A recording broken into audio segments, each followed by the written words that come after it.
Vurugu na madhara baada ya kifo cha Eli Mencho na tuhuma zinazohusisha mpenzi wake. Kiongozi wa Jalisco New Generation Nemesio Eseguelo maarufu kama Eli Mencho alifariki dunia baada ya operesheni maalum ya usalama iliyoshirikisha majeshi ya Mexico na msaada wa ujasusi wa Marekani.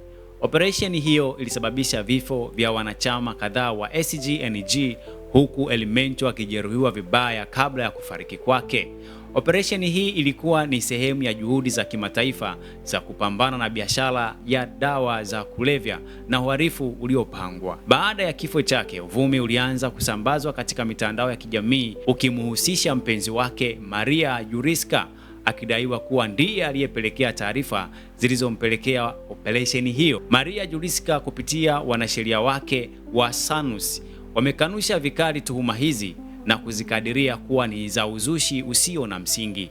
Wanasheria wake wanasema kuwa watachukua hatua zote stahiki sheria dhidi ya wasambazaji wa uvumi huo. Kifo cha Eli Mencho kimesababisha vurugu na machafuko makubwa katika nchi ya Mexico ambayo mara nyingi ipo chini ya ushawishi wa kundi hilo. Mapambano kati ya wanachama wa ndani wa kundi hilo na mashabiki wake yameibuka na baadhi ya raia wameathirika pakubwa kutokana na vurugu hizo. Hali hii pia imeongeza hatari ya mgawanyiko ndani ya SGNG, jambo linaloweza kuibua mgawanyo mkubwa wa nguvu na mzozo ndani ya nchi ya Mexico.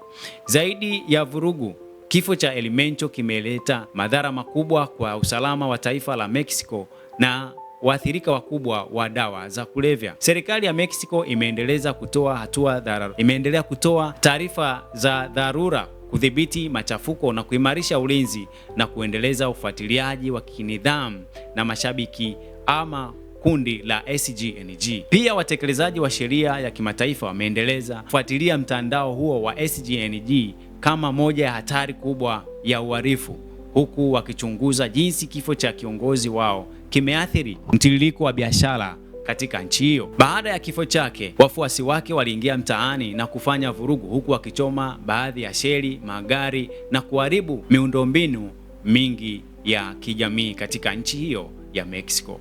Hii ni CF Media.